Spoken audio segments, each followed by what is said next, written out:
وَلَقَدْ يَسَّرْنَا الْقُرْآنَ لِلذِّكْرِ فَهَلْ مِن مُّدَّكِرٍ الحمد لله رب العالمين والصلاة والسلام على أشرف الأنبياء والمرسلين أما بعد فأعوذ بالله من الشيطان الرجيم من همزه ونفخه ونفثه بسم الله الرحمن الرحيم رب اشرح لي صدري ويسر لي أمري واحلل عقدة من لساني يفقهوا قولي اللهم انفعنا بما علمتنا وعلمنا ما ينفعنا وزدنا علما فبشر عباد الذين يستمعون القول فيتبعون أحسنه أولئك الذين هداهم الله وأولئك هم أولو الألباب أعوذ بالله من الشيطان الرجيم بسم الله الرحمن الرحيم إنا سنلقي عليك قولا ثقيلا إن ناشئة الليل هي أشد وطئا وأقوم قيلا إن لك في النهار سبحا طويلا أعوذ بالله من الشيطان الرجيم بسم الله الرحمن الرحيم إنا سنلقي عليك قولا ثقيلا سورہ مزمل کی تفسیر جاری ہے۔ ہم نے پڑھا ہے اس سورت کے شروع میں کہ اللہ تعالیٰ نے نبی کریم صلی اللہ علیہ وسلم کو مخاطب فرمایا اور اللہ تعالیٰ نے فرمایا کہ اے چادر اوڑھنے والے، اب چادر چھوڑ کر اب رات کو قیام کریں، اور قیام بھی کتنا کریں؟ آدھی رات یا ایک تہائی رات یا دو تہائی رات، اور اس قیام کر کے زیادہ سے زیادہ قرآن پڑھنا ہے۔ علماء کا اس میں اختلاف ہے کہ قیام اللیل کے اندر یہ بات تو سب کہتے ہیں کہ جتنا لمبا قیام کیا جائے اتنا افضل ہے، اتنا بہتر ہے، لیکن اب اس میں ان کا اختلاف ہے کہ قیام زیادہ لمبا ہونا چاہیے، اگر قیام زیادہ لمبا ہوگا قرآن زیادہ پڑھا جائے گا، رکعتیں کم ہوں گی، یا پھر قیام چاہے اتنا لمبا نہ بھی ہو لیکن رکعتیں زیادہ ہوں۔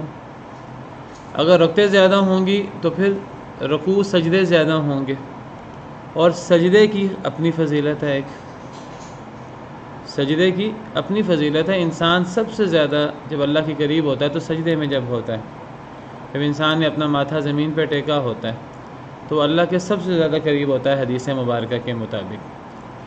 تو اب رکعتیں زیادہ ہونی چاہیے جن میں سجدے زیادہ ہوں، جتنی رکعتیں زیادہ ہوں گی اتنے سجدے، ہر رکعت میں 2 سجدے، اتنے سجدے زیادہ ہوں گے، دعا کرنے کا، اللہ سے راز و نیاز کا، اللہ کے سامنے گڑ گڑانے کا موقع زیادہ سے زیادہ ملے گا، یا قیام زیادہ لمبا ہونا چاہیے۔ واضح بات ہے جب قیام زیادہ لمبا ہوگا تو پھر رکعتیں کم ہوں گی۔ تو جو لوگ کہتے ہیں کہ قیام زیادہ لمبا ہو، یہ آیت کریمہ بھی ان کی دلائل میں سے ایک دلیل ہے کہ قرآن زیادہ سے زیادہ پڑھیں۔ جب رات کو قیام کریں، ورتل القرآن ترتیلا، یہ اب قیام قرآن کو پڑھنے کے لیے ہے۔ قرآن یعنی یہ ضروری نہیں ہے کہ آپ قرآن تیز تیز پڑھ کے ایک ہی رات میں کوئی 10 پارے 20 پارے پورا قرآن پڑھ دیں۔ قیام لمبا کریں، اس لمبے قیام کے اندر قرآن کو آہستہ پڑھیں، لمبا لمبا کر کے پڑھیں، ٹھہر ٹھہر کر پڑھیں، آیتوں کے درمیان وقفہ رکھیں، آیتوں کے درمیان تدبر کریں، ہر آیت کے بعد کوئی عذاب کی بات ہے اس سے پناہ مانگیں جہنم سے، کوئی جنت کی بات ہے اللہ سے جنت کا سوال کریں، کوئی اللہ کی تسبیح اللہ کی تحمید ہو رہی ہے، اللہ کی بڑائی بیان ہو رہی ہے تو سبحان اللہ الحمدللہ اللہ اکبر، کوئی اللہ کے عذاب کی بات ہو رہی ہے انسان استغفار کرے۔ تو چاہے انسان بہت زیادہ تیز کر کے زیادہ قرآن نہ پڑھے لیکن لمبا قیام ہو، ورتل القرآن ترتیلا۔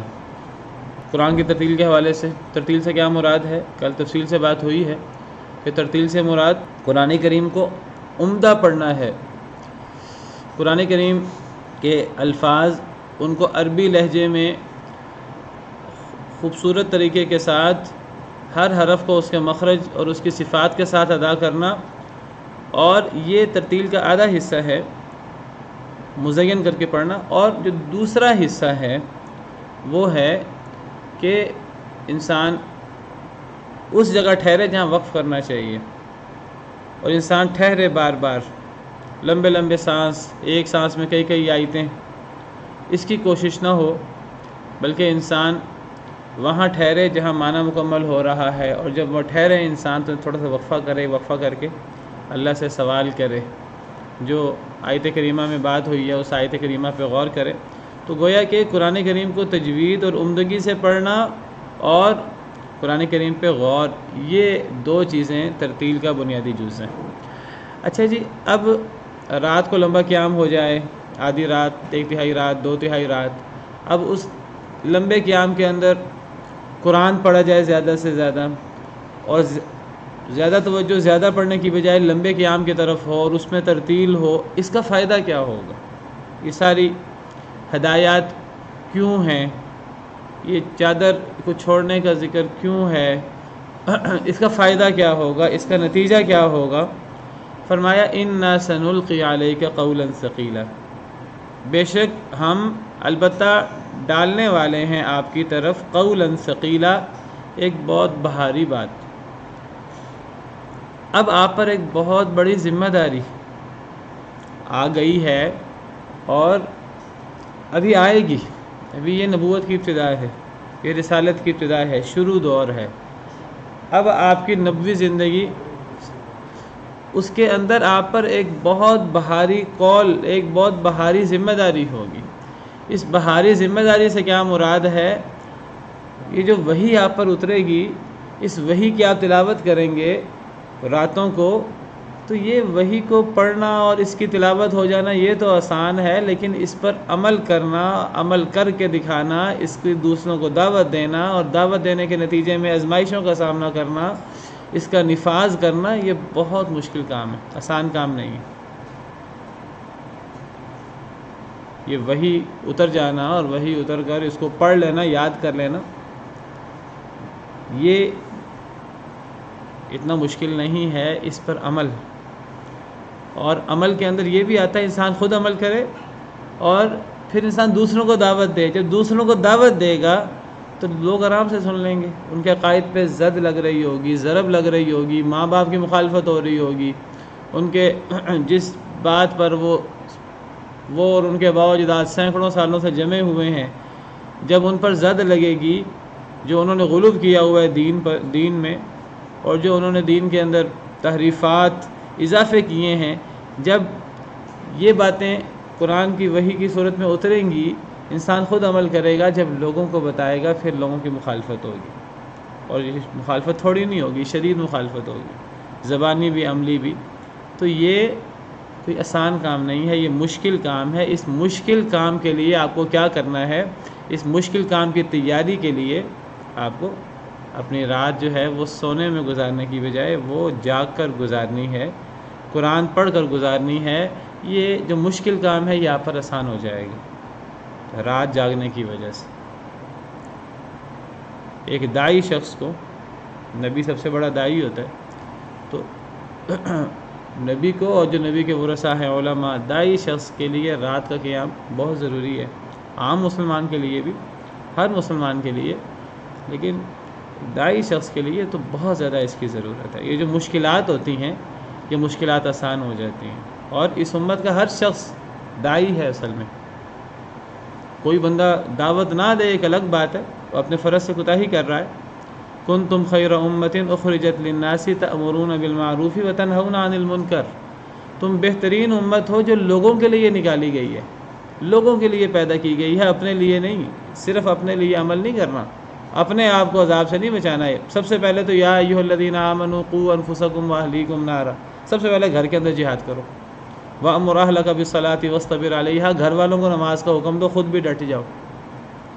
حضرت اسماعیل کا ذکر کرتے ہوئے فرمایا کہ وَكَانَ يَأْمُرُ أَهْلَهُ بِالصَّلَاةِ وَالزَّكَاةِ، اپنے گھر والوں کو نماز کا، زکوٰۃ کا حکم دیتے تھے۔ سب سے پہلے گھر والوں کو دین بتانا، پھر محلے والوں کو، پھر آہستہ آہستہ دائرہ کار پھیلتا جائے گا۔ تو جب یہ کنتم خیر امۃ اخرجت للناس، تم بہترین امت ہو جو لوگوں کے لیے نکالی گئی ہے، تم نے لوگوں کو دین بتانا ہے۔ ہاں پہلے عمل کرو گے تو لوگوں کو بتاؤ گے. یہ ممکن نہیں ہے انسان خود عمل نہ کرے اور لوگوں کو بتائے، نہ اس کی بات میں اثر ہوگا. اور یہ تو اللہ معاف کرے یہودیوں کا طریقہ ہے، اتأمرون الناس بالبر وتنسون انفسکم، لوگوں کو نیکی کا حکم دیتے ہو خود بھول جاتے ہو. پہلے خود عمل کرو پھر لوگوں کو بتاؤ. تم لوگوں کے لیے تم بہترین امت ہو جو لوگوں کے لیے نکالی گئی ہے. تمہارا کیا کام ہے بنیادی؟ تأمرون بالمعروف وتنہون عن المنکر، تم نیکی کا حکم دیتے ہو برائی سے روکتے ہو. یہ اس امت کی خصوصیت ہے. پچھلی امتیں بھی یہ کام کرتی تھیں، یہ امت خاص طور پر. تو جب یہ کام ہوگا امر بالمعروف نہی عن المنکر، لوگ کہیں گے یہ تو بس مخصوص طبقے کا کام ہے، ہم نے تو کاروبار کرنا ہے اور ہم نے تو اپنی دنیا داری کرنی ہے، یہ تو مخصوص طبقے کا کام ہے. یہ ہر شخص کا کام ہے. پہلے علم حاصل کرے، پھر خود بھی عمل کرے، دوسروں کو بھی بتائے. جب بھی وہ یہ کام کرے گا تو یہ کام مشکل ہوگا. جب مشکل کام ہوگا تو اس مشکل کام کی آسانی کے لیے اللہ نے حل بھی بتایا ہے، وہ حل ہے رات کا قیام. تو یہ رات کا قیام کیوں کرنا ہے اتنا لمبا؟ قرآن کریم کو کیوں تدبر سے پڑھنا ہے، ٹھہر ٹھہر کر پڑھنا ہے، ترتیل سے پڑھنا ہے؟ بڑی بھاری ذمہ داری ہے آپ پر، آسان کام نہیں ہے، مشکل کام ہے. اس کا مطلب یہ نہیں کہ انسان سمجھے کہ مشکل کام ہے میں کرتا ہی نہیں. نہیں، ایک ذمہ داری کا احساس ہے. یہ مشکل کام ہے، کرنا تو ہے. اب کرنے کے لیے حل بتا دیا، وہ حل ہے نمازیں پڑھنی ہے. وہ تو فرض نمازیں ہیں عام، یہ نمازوں سے ہٹ کر یہ رات کا قیام، یہ پورا ایک سلسلہ ہے. بہت بھاری ذمہ داری ہم آپ پر ڈال رہے ہیں. اچھا، بعض مفسرین نے بھاری ذمہ داری سے مراد اس وحی پر عمل کرنا اور اس کو آگے پہنچانا یہ مراد لی ہے. بعض مفسرین کہتے ہیں یہ یہ وحی باقاعدہ بھاری ہوتی تھی نبی صلی اللہ علیہ وسلم پر. یعنی جب وحی آپ پر اترتی تھی تو آپ کے لیے اس وحی جب آپ پر اترتی تھی آسان نہیں ہوتا تھا آپ کے لیے، بڑی بوجھل ہوتی تھی آپ کے لیے، مشکل ہوتی تھی، وحی آسان نہیں ہوتی تھی. یہ نہیں کہ جس طرح ہم فون سن لیتے ہیں، ہمیں کوئی اطلاع مل جاتی ہے، اور نبی صلی اللہ علیہ وسلم پر وحی کا آنا آسان نہیں تھا، مشکل تھا آپ کی ذات کے لیے. آپ کو بوجھ برداشت کرنا پڑتا تھا. یا تو بوجھ سے مراد، ایک تفسیر یہ ہوئی بوجھ سے مراد ہے اس وحی پر عمل کرنا، اس کو آگے پہنچانا. وحی بذات خود ظاہراً بوجھ نہیں ہے، لیکن وحی پر جب عمل ہوگا اور لوگوں کو خود عمل کرنا بھی مشکل ہے. اب یہی وحی تو کہنے کو 2 آیتیں ہیں، 3 آیتیں ہیں. قم اللیل الا قلیلا نصفہ او انقص منہ قلیلا او زد علیہ ورتل القرآن ترتیلا. پوری زندگی اس پر عمل کرنا ہو تو آسان تو نہیں ہے. ہاں اللہ تعالیٰ آسان کر دیتے ہیں لوگوں کے لیے. ایک تو تفسیر یہ ہے کہ یہ جو ہم آپ پر بھاری بوجھ ڈالنے والے ہیں، بھاری قول نازل کرنے والے ہیں، اس سے مراد ہے وحی پر عمل اور لوگوں کو بتانا. دوسری تفسیر ہے کہ یہ وحی باقاعدہ بذات خود بھی بھاری ہوتی تھی آپ پر. کیسے بھاری ہوتی تھی؟ احادیث مبارکہ میں ہے، صحیح احادیث مبارکہ میں. حضرت زید بن ثابت کی حدیث ہے. حضرت زید بن ثابت نبی کریم صلی اللہ علیہ وسلم کے خاص کاتب ہیں، یہ انصاری صحابی ہیں. تو جب نبی کریم صلی اللہ علیہ وسلم مدینہ منورہ تشریف لائے تو ان کی عمر 11 سال تھی صرف. تو یہ اچھا لکھتے تھے، تو نبی صلی اللہ علیہ وسلم نے انہیں کاتب رکھ لیا. یہ اور بہت سارے کاتب اور بھی تھے، سب سے زیادہ یہ قرآن لکھتے تھے حضرت زید بن ثابت. یہ وہی سیدنا زید بن ثابت ہیں کہ نبی صلی اللہ علیہ وسلم کے پاس لیٹر آتے تھے، خط آتے تھے. مسلمانوں کے حکمران بھی تھے، نبی بھی تھے، حکمران بھی تھے، تو آپ کے پاس غیر حکمرانوں کے خط بھی آتے تھے، یہودیوں کے، عیسائیوں کے، دیگر ملکوں کے، اپنی زبان میں. تو نبی کریم صلی اللہ علیہ وسلم کو اس خط کو پڑھنے کے لیے کسی یہودی، اگر یہودیوں کا ہوتا ہے تو یہودی کو بلانا پڑتا، عیسائیوں کی طرف سے آتا مدینہ میں رہنے والے کسی عیسائی کو بلانا پڑتا، اور ان پر اعتماد نہیں ہو سکتا، وہ غلط سلط ٹرانسلیٹ کر دیں، غلط سلط ترجمہ کر دیں، صحیح بات نہ بتائیں. تو پھر نبی صلی اللہ علیہ وسلم نے حضرت زید بن ثابت کو حکم دیا کہ تم عبرانی اور یہ سریانی زبان سیکھ لو تاکہ کم از کم ہمارا با اعتماد بندہ ہو جو ہمیں ترجمہ بتائے. اور ہم نے تو حضرت زید بن ثابت نے کچھ ہی دنوں میں، آدھے مہینے میں، 15-20 دنوں کے اندر ہی ان کی زبان سیکھ لی. اور پھر نبی صلی اللہ علیہ وسلم حضرت زید بن ثابت سے خط پڑھواتے، اس کا ترجمہ کرواتے. یہ وہی زید بن ثابت ہیں. یہ نبی صلی اللہ علیہ وسلم کے خاص کاتب ہیں. اور بھی بہت سے کاتب تھے، چاروں خلفاء اربعہ، سیدنا امیر معاویہ اور دیگر، حضرت ابی بن کعب اور دیگر بہت سارے جلیل القدر صحابی ہیں جو قرآن کریم کی کتابت کیا کرتے تھے. ان میں سے حضرت زید بن ثابت بھی ہیں. یہ فرماتے ہیں جب بھی قرآن کریم نازل ہوتا تو نبی کریم صلی اللہ علیہ وسلم حضرت زید بن ثابت کو یا دیگر کاتبین وحی کو بلا کر لکھوا لیتے تھے. یہ فرماتے ہیں کہ انزل علی رسول اللہ صلی اللہ علیہ وسلم، نبی صلی اللہ علیہ وسلم پر ایک دفعہ وحی نازل ہوئی، وفخذہ علی فخذی، اور آپ کی ران مبارک، آپ کا گھٹنا، ران، ٹانگ آپ کی میری ٹانگ کے اوپر تھی. بیت کلفی سے بیٹھے ہوئے تھے نبی صلی اللہ علیہ وسلم. نبی صلی اللہ علیہ وسلم کوئی بادشاہ بن کے، کوئی آپ اکڑ کے الگ الگ کوئی اونچی سیٹ پہ نہیں بیٹھتے تھے، آپ گھل مل جاتے تھے صحابہ کرام میں. یہ آپ کا اخلاق عالیہ تھا. آپ کا گھٹنا مبارک، آپ کی ران مبارک میری ران کے اوپر تھی. فقادت ترض فخذی، قریب تھا کہ میری ران ٹوٹ جائے. یہ وحی کی کیفیت ہے جو نبی صلی اللہ علیہ وسلم پر اترتی تھی. تو یہ وحی باقاعدہ بذات خود بھی بڑی بوجھ والی ہوتی تھی، اور نبی صلی اللہ علیہ وسلم کے لیے آسان نہیں ہوتی تھی، مشکل ہوتی تھی. اصل میں یہاں تفصیل نہیں ہے، دیگر روایات سے پتہ لگتا ہے کہ نبی صلی اللہ علیہ وسلم پر وحی نازل ہوئی تھی کہ جو جہاد کرنے والے ہیں اور جو جہاد نہیں کرتے بیٹھے رہتے ہیں گھروں میں، یہ برابر نہیں ہے. لا یستوی القاعدون من المؤمنین، اصل آیت کیا ہے؟ اصل آیت ہے سورہ نساء کی آیت ہے، لا یستوی القاعدون من المؤمنین غیر اولی الضرر، سورہ نساء آیت نمبر 95. اس میں جو لفظ غیر اولی الضرر ہے یہ ابھی نہیں اترا تھا. آیت کس طرح اتری تھی؟ لا یستوی القاعدون من المؤمنین والمجاہدون فی سبیل اللہ باموالہم وانفسہم. ابھی غیر اولی الضرر کے الفاظ نہیں اترے تھے. کیا مطلب تھا آیت کا؟ پہلے جو شروع میں نازل ہوئی کہ جو مسلمانوں میں بیٹھے رہتے ہیں، اپنے آپ کو مسلمان کہتے ہیں، مسلمان ہیں لیکن بیٹھے رہتے ہیں، جہاد کے لیے نکلتے نہیں ہیں، جہاد کا شوق نہیں کرتے، گھروں میں بیٹھے رہتے ہیں، یہ لوگ اور اللہ کے راستے میں اپنے مال اور اپنے جانوں کے ساتھ جہاد کرنے والے برابر نہیں ہو سکتے. دونوں میں فرق ہے. جو جہاد نہ کرے جان اور مال کے ساتھ اور جو جہاد کرے، دونوں میں فرق ہے، برابر نہیں ہو سکتے. اچھا، تو اس میں شروع میں غیر اولی ضرر کے الفاظ نہیں اترے تھے. تو بعض وہ صحابہ کرام آپ کی خدمت میں حاضر ہو گئے کہ جو صحابہ کرام جو ہیں وہ عذر والے تھے، لنگڑے تھے، نابینا تھے، تو وہ چاہتے تھے کہ وہ جہاد میں شریک ہوں، لیکن بیماری کی وجہ سے، غربت کی وجہ سے نہ مال کے ساتھ شریک ہو سکتے، نہ عملی طور پہ شریک ہو سکتے. تو وہ آپ کی خدمت میں آگے کہ کیا ہم بھی القاعدون میں شامل ہیں؟ مجاہدین ہم سے آگے بڑھ جائیں گے، ہم جہاد کر نہیں سکتے، ہمیں شوق بہت زیادہ جہاد کرنے کا، تو کیا ہم بھی مجاہدین کے برابر نہیں ہیں؟ اللہ نے اب نبی صلی اللہ علیہ وسلم یہ پچھلی آیت لکھوا رہے تھے، تو وہ ایک صحابی آگے عذر والے اور آپ سے آ کر کہا کہ کیا ہم کس میں ہیں؟ تو اللہ تعالیٰ نے آپ پر وحی کی کیفیت نازل ہو گئی. آپ وحی لکھوا رہے تھے حضرت زید بن ثابت کو، وحی لکھواتے جب سوال کیا اس بندے نے آ کر، تو آپ پر وحی کی کیفیت دوبارہ طاری ہو گئی اور یہ ٹکڑا نازل ہوا غیر اولی الضرر.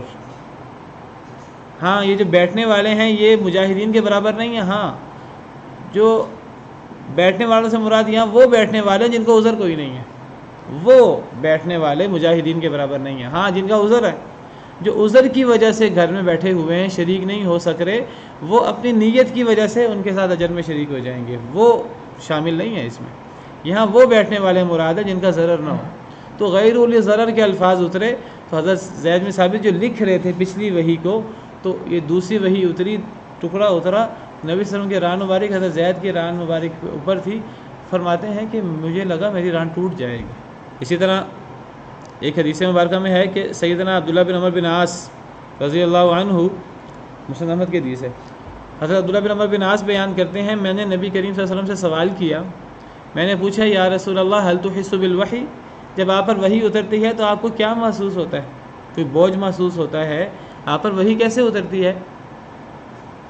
تو نبی صلی اللہ علیہ وسلم نے فرمایا اسمع صلاصیل، مجھے گھنٹیوں جیسی آواز آتی ہے، ثم اسکت عند ذلك، میں خاموش رہتا ہوں، فما من مرۃ یوحى الی الا ظننت ان نفسی تفیض، کئی دفعہ ایسا ہوا کہ مجھ پر وحی ہوئی اور مجھے لگا کہ میں مر ہی جاؤں گا، میری جان ہی نکل جائے گی۔ یہ تو مسند احمد کی حدیث ہے۔ صحیح بخاری میں سیدہ عائشہ رضی اللہ عنہا ام المؤمنین فرماتی ہیں، یہ صحیح بخاری کی حدیث ہے، حضرت حارث بن ہشام نے نبی صلی اللہ علیہ وسلم سے سوال کیا، صحابی ہیں، کیف یاتیک الوحی، اے اللہ کے نبی صلی اللہ علیہ وسلم آپ پر وحی کیسے نازل ہوتی ہے؟ آپ نے فرمایا احیانا یاتینی فی مثل سلسلۃ الجرس، کبھی کبھی تو گھنٹی کے بجنے کی آواز کی طرح، جیسے زنجیر کو فرش پہ مارا جائے، پتھر پہ مارا جائے تو چھن چھن کی آواز پیدا ہوتی ہے، کئی دفعہ وحی نازل ہوتی ہے تو وحی کے ساتھ اس قسم کی آواز سنائی دیتی ہے، وَهُوَ أَشَدُّهُ عَلَيَّ، یہ وحی کی کیفیت مجھ پر مشکل ہے، بھاری ہے، فَيَفْصِمُ عَنِّي، فرشتہ مجھ سے جدا ہوتا ہے، وَقَدْ وَعَيْتُ عَنْهُ مَا قَالَ، مجھ سے جدا ہوتا ہے، اس کو جدا ہونے سے پہلے مجھے سب کچھ یاد ہو چکا ہوتا ہے۔ ایک صورت وحی کی یہ ہے، یہ صحیح بخاری کی حدیث ہے۔ وَأَحْيَانًا يَتَمَثَّلُ لِيَ الْمَلَكُ رَجُلًا، کبھی کبھی فرشتہ انسان کی شکل میں آ جاتا ہے، فَيُكَلِّمُنِي، وہ مجھ سے کلام کرتا ہے، جس طرح غار حرا میں ہوا، جو پہلی وحی تھی وہ اس صورت میں ہوئی تھی، فَأَعِي مَا يَقُولُ، مجھ سے بات کرتا ہے، وہ مجھے سناتا ہے وحی، میں یاد کر لیتا ہوں جو وہ کہتا ہے۔ یہ وحی کی کیفیت آپ پر بھاری نہیں ہوتی تھی جب فرشتہ انسان کی شکل میں آتا تھا، لیکن جب فرشتہ انسان کی شکل میں نہیں آتا تھا، لوگوں کے درمیان ہی آپ بیٹھے ہیں، وحی کی کیفیت طاری ہو گئی، یہ جو سلسلۃ الجرس والی کیفیت ہے، یہ آپ فرماتے ہیں یہ مجھ پر بھاری ہوتی ہے، وَهُوَ أَشَدُّهُ عَلَيَّ، یہ مجھ پر بوجھل ہوتی ہے، مجھے اس سے بوجھ اور تکلیف محسوس ہوتی ہے۔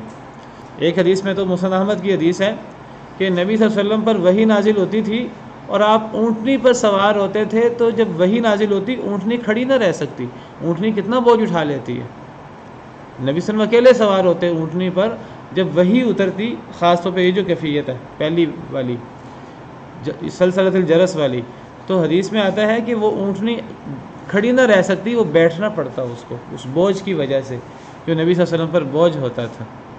اور بعض احادیث میں ہے کہ سخت سردی میں نبی کریم صلی اللہ علیہ وسلم پر وحی نازل ہوتی تو نبی صلی اللہ علیہ وسلم کے ماتھے مبارک پر پسینہ آ جاتا، سخت سردی میں۔ تو ایک تفسیر کے مطابق بوجھل قول سے مراد وحی باقاعدہ بذات خود بوجھل ہوتی تھی، اور دوسرے قول کے مطابق اس بوجھ سے مراد اس وحی کی جو عمل ہے اس پر اور اس کو آگے پہنچانا، یہ بڑا بھاری تھا، آسان نہیں تھا۔ باقی اللہ تعالیٰ مشکل کام کو کسی کے لیے آسان کر دے، اللہ کے لیے کیا مشکل ہے۔ دوسری بات، تہجد کا فائدہ، ان ناشئۃ اللیل ہی اشد وطئا واقوم قیلا، بے شک رات کا قیام کرنا، ناشئہ قیام کرنا، رات کا قیام کرنا، رات کا جاگنا، ہی اشد وطئا، یہ زیادہ سخت ہے کنٹرول کرنے کے اعتبار سے اور زیادہ سیدھا ہے بات کے اعتبار سے اذان کے بعد۔ دوسرا فائدہ رات کو قیام کرنے کا اور لمبا قیام کرنے کا، ایک تو فائدہ یہ ہے کہ یہ جو آپ پر بھاری بوجھ آپ پر نازل ہو رہا ہے، وہی پر عمل کرنا اور وہی کو آگے پہنچانا، یہ آسان ہوگا، اس میں مدد ملے گی اس بوجھ کو بانٹنے میں، یا پھر یہ جو وہی مشکل، وہی بذات خود بوجھ ہے تو یہ بوجھ آپ کے لیے آسان ہوگا اس کو اٹھانا۔ دوسرا فائدہ کہ یہ جو رات کا قیام ہے، یہ جو رات کا اٹھنا اور رات کا قیام کرنا، یہ اشد وطئا، یہ زیادہ سخت ہے، وطئا، وط کہتے ہیں روندنے کو، یہ روندنے کے لیے اپنے نفس کو کنٹرول کرنے کے لیے، نفس کو آپے سے باہر نکلنے سے بچانے کے لیے۔ انسان کا نفس جو ہے نا، نفس کے اندر اللہ نے چیزیں رکھی ہیں آزمائش کے لیے، نفس مطمئنہ بھی ہے، نفس لوامہ بھی ہے، اور نفس امارہ بالسوء بھی ہے۔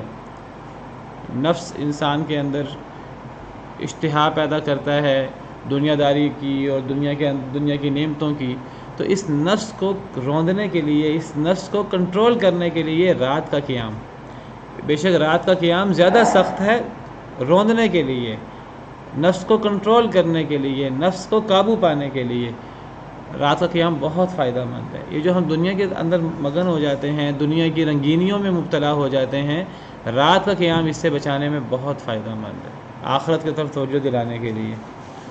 وَأَقْوَمُ قِيلًا، اور زیادہ قائم کرنے کے لیے قول کو، بات سیدھی کرنے کے اندر رات کے قیام کا بڑا عمل دخل ہے۔ بات کے انسان کی بات کے اندر جو ہے وہ ٹیڑھ پن نہیں ہوتا، انسان سیدھی سیدھی بات کرتا ہے، وہ اس کی بات سیدھی ہوتی ہے، اس کی بات لوگوں کو سمجھ آتی ہے، اس کی بات میں اثر ہوتا ہے رات کو قیام کرنے والے کی بات میں۔ جو رات کو قیام نہیں کرتا، بڑی کام کی باتیں کرے، لوگوں کو بڑا واعظ نصیحت کرے، بڑے دلائل دے، قرآن سے کرے، حدیث سے کرے، اثر ہی نہیں ہے۔ تو نفس کو روندنے کے لیے بہت سخت ہے رات کا قیام، نفس اس سے کنٹرول میں رہتا ہے اور دنیا کی رنگینیوں میں مبتلا نہیں ہوتا، اور بات اس سے بڑی سیدھی ہو جاتی ہے، بات کے اندر بڑا اثر پیدا ہو جاتا ہے۔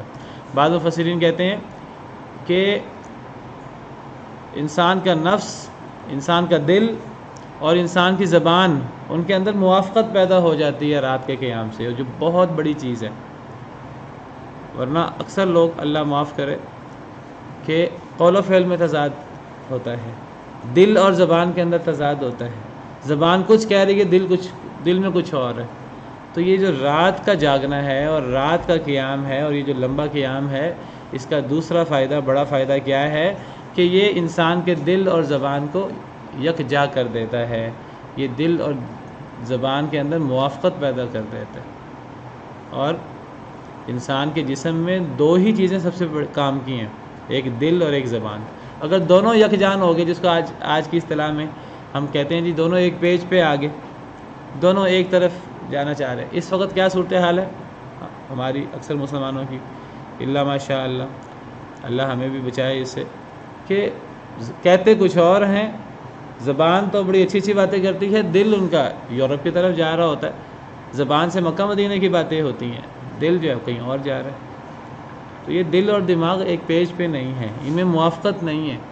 تو یہ دل اور زبان میں موافقت پیدا کرنے کے لیے رات کا قیام، یہ اپنے آپ کو کنٹرول کرنے کے لیے، زبان سیدھی کرنے کے لیے، زبان میں اثر ڈالنے کے لیے بہت فائدہ مند ہے، دل اور زبان کو کنٹرول کرنے کے لیے۔ اور میں نے ذکر کیا کہ انسان کے جسم میں دو چیزیں سب سے کام کی ہیں، دل اور زبان، اور دونوں کے بارے میں حدیث میں آتا ہے، دل کے بارے میں الگ ہے، زبان کے بارے میں الگ ہے۔ اگر دل سیٹ ہو جائے، انسان کا پورا جسم سیٹ ہو جاتا ہے، دل خراب ہو تو زبان تو پورا جسم خراب۔ اور یہی بات زبان کے حوالے سے بھی ہے۔ ایک حدیث مبارکہ میں ہے کہ جسم میں ایک ٹکڑا ہے، اگر وہ ٹھیک ہو جائے پورا جسم ٹھیک ہو جائے، اگر وہ خراب ہو پورا جسم خراب ہو جائے۔ اور یہ بھی حدیث مبارکہ ہے کہ جب صبح ہوتی ہے تو سارے اعضاء زبان کے سامنے ہاتھ باندھ کے کھڑے ہو جاتے ہیں، کہتے ہیں کہ ہمارا دھیان کرنا، اگر تو ٹیڑھی ہو گئی ہم بھی ٹیڑھے ہو جائیں گے، اگر تو سیدھی رہی ہم بھی سیدھے رہیں گے۔ یہ بھی حدیث مبارکہ ہے۔ دل سیدھا پورا جسم سیدھا، زبان سیدھی پورا جسم سیدھا، دل ٹیڑھا پورا جسم ٹیڑھا، زبان ٹیڑھی پورا جسم ٹیڑھا۔ یہ دو ہی چیزیں سب سے کام کی ہیں۔ کہتے ہیں حکیم لقمان سے ان کے آقا نے کہا کہ بکری لے جاؤ اور اس بکری کو ذبح کر کے کسی جسم کے اندر جو سب سے کام کے دو حصے ہوتے ہیں نا وہ لے آؤ، تو وہ دل اور زبان لے آئے۔ ایک اور موقع پر ان کے آقا نے انہیں کہا، حکیم لقمان کو جن کا ذکر قرآن میں، ان کو ان کے آقا نے کہا کہ یہ بکری لے جاؤ اور جو اس جسم کے اندر سب سے بدترین عضو ہے نا وہ لے آؤ ذبح کر کے، تو وہ دل اور زبان ہی لے آئے۔ یعنی اگر دل اور زبان سیٹ ہو جائیں تو وہ بہترین عضو ہیں اور تمام جسم کو ٹھیک کر دیتے ہیں، اور اگر یہی خراب ہو جائیں تو یہ بدترین عضو ہیں۔ اور یہی دو چیزیں انسان کے جسم میں سب سے اہم ہیں۔ شاعر کہتا ہے لسان الفتى نصف ونصف فؤاده فلم يبق بعد الا صورة اللحم والدم۔ انسان کی زبان اور انسان کا دل، وہ کہتا ہے انسان کی زبان انسان کے جسم کا آدھا حصہ انسان کی زبان ہے۔ انسان کے جسم میں دو ہی چیزیں ہیں، شاعر کہتا ہے، ایک زبان جو آدھا ہے، جو اس جسم کا آدھا حصہ زبان پر مشتمل ہے، اور آدھا حصہ نفس پر، دل پر مشتمل ہے۔ فلم يبق بعد الا صورة اللحم والدم، یہ دل اور زبان کے بعد تو باقی گوشت اور خون ہی ہے اور کچھ بھی نہیں ہے، کسی عضو کی وہ اہمیت نہیں ہے، وہ باقی گوشت پوست ہے بس۔ اگر اہمیت ہے انسان کے جسم میں تو دو چیزوں کی ہے، دل اور زبان کی۔ تو یہ دل اور زبان دونوں کنٹرول ہو جاتے ہیں رات کے قیام سے. کتنا بڑا فائدہ ہے رات کے قیام کا. اور نبی کریم صلی اللہ علیہ وسلم کے فرمان کے مطابق نیک بندہ کون ہے جو رات کو قیام کرتا ہے؟ نبی صلی اللہ علیہ وسلم کے مطابق ایک ہم نے نیکی بدی کے معیار بنا رکھے ہیں. آپ نے فرمایا، آپ کے سامنے ذکر آیا حضرت عبداللہ بن عمر رضی اللہ عنہ کا. آپ نے فرمایا بڑا اچھا، چھوٹی عمر تھی، آپ نے فرمایا کہ بڑا ہی اچھا نوجوان ہے، بڑا ہی اچھا لڑکا ہے، لو قام من اللیل، اگر رات کو قیام شروع کر دے تو، اگر رات کو قیام کرنا شروع کر دے تو بہت نیک ہے. گویا کہ جو رات کو قیام کرتا ہے باقی نیکیاں کرے، رات کا قیام کرے گا تو اس کو پھر نبی صلی اللہ علیہ وسلم کی زبان سے نیکی کا سرٹیفکیٹ ملتا ہے. نعم الرجل عبداللہ لو قام من اللیل او کما قال علیہ الصلوۃ والسلام. آپ نے فرمایا عبداللہ بن عمر بڑا ہی نیک بندہ ہے اگر رات کو قیام کرے تو. حضرت عبداللہ بن عمر فرماتے ہیں میں نے پھر رات کا قیام چھوڑا نہیں. اس کے بعد جب میں نے نبی صلی اللہ علیہ وسلم کے یہ الفاظ سنے تو پھر میں نے اس کے بعد رات کا قیام نہیں چھوڑا. ہمارے ہاں بڑی سستی ہے اس حوالے سے، بہت زیادہ، اللہ معاف کرے. تو خاص طور پر اللہ نبی صلی اللہ علیہ وسلم نے واسطہ دے کر فرمایا اے اہل قرآن رات کا قیام کیا کرو. اور رات کے قیام کی کتنی فضیلت ہے. واجب نہیں ہے 5 نمازوں کی طرح، لیکن فرض نمازوں کے بعد سب سے اہم جو ہے وہ رات کا قیام، اور یہ رات کے قیام کے فوائد ہیں. ان لک فی النہار سبحا طویلا، بے شک آپ کے لیے دن میں شغل ہیں بہت لمبے، مصروفیت ہے بہت لمبی. دن کے اندر کرنے کے کام بہت زیادہ ہیں. اگر آپ دن کے اندر لمبی نماز پڑھنا چاہیں، لمبا قرآن پڑھنا چاہیں، وہ آسان نہیں ہے. دن کے اندر اور مصروفیات بھی ہیں. رات کو سکون ہوتا ہے، رات کو لوگ سوئے ہوتے ہیں، کوئی آپ کے پاس آ کر آپ سے ملاقات ہی نہیں آئے گا، آپ کے پاس وقت ہوگا. تو رات کو زیادہ سونے کی بجائے قرآن پڑھنے کے لیے آپ وقت نکالیں، قیام اللیل کے لیے وقت نکالیں. دن کے اندر اپنے کام کریں دنیاوی، فرض نمازیں وغیرہ وہ تو ہیں ہی. ابھی تو فرض نمازیں بھی فرض نہیں ہوئی تھیں، لیکن نمازیں شروع میں پڑھی جاتی تھیں، وہ 2 وقت میں پڑھی جاتی تھیں. دن میں فجر اور عصر کے وقت یہ کب پڑھی جاتی تھیں. تو دن کے اندر مصروفیت ہے، دن کے اندر یہ لمبا قیام نہیں ہو سکتا. یہ رات کو ہی سکون ہے، رات کو ہی یہ قیام ہو سکے گا. چلیں، ایسے میں اس کی بیٹری بھی بالکل ختم ہونے کے برابر ہے. آج چارجر میرا یونیورسٹی میں رہ گیا، تو اسی پر بس کر دیتے ہیں، وقت بھی ہو گیا ہے. تو یہ رات کے قیام کا فائدہ اور اس کا مقصد کہ دین پر عمل کرنا آسان ہوگا، دین کو آگے پہنچانا آسان ہوگا. آگے پہنچانے پر جو آزمائشیں آتی ہیں ان آزمائشوں کو خندہ پیشانی سے برداشت کرنا آسان ہوگا. اور پھر رات کا قیام دل اور زبان کو ٹھیک کر دے گا. نفس کو کنٹرول کرنے کے لیے، زبان کو سیدھا کرنے کے لیے یہ بڑا فائدہ مند ہے. اور اس سے صرف یہ دونوں سیدھے نہیں ہوں گے، دونوں کے اندر موافقت بھی پیدا ہو جائے گی، دونوں ایک پیج پہ ہو جائیں گے. اللہ تعالیٰ سے دعا ہے کہ اللہ تعالیٰ ہمیں رات کے قیام کی توفیق دے. یہ بہت بڑی اللہ کی نعمت ہے.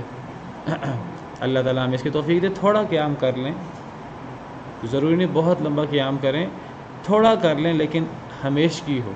نبی صلی اللہ علیہ وسلم کو وہ عمل پسند تھا کہ تھوڑا ہو لیکن مداومت والا ہو. تو 2 رکعتیں پڑھ لیں، 4 رکعتیں پڑھ لیں، 1 پاؤ پارا پڑھ لیں روزانہ رات کو، لیکن اللہ تعالیٰ مداومت کی توفیق دے. مجھے بھی، آپ کو بھی. بڑی کوتاہی ہے اس سلسلے میں، تو اللہ تعالیٰ آسانی کر دیں. اور خاص طور پر سحری کے وقت، آخری رات کو، شروع رات میں جلدی سوئیں گے. اب راتیں چھوٹی ہو گئی ہیں تو جلدی سوئیں گے تو یہ فجر بھی بہتر ہوگی. اور فجر سے پہلے انسان گھنٹہ پہلے اٹھ جائے، آدھا گھنٹہ پہلے اٹھ جائے، جتنی اللہ توفیق دے انسان اس کو اپنا ایک معمول بنا لے. اللہ تعالیٰ اس کی توفیق عطا فرمائے. وآخر دعوانا ان الحمد للہ رب العالمین.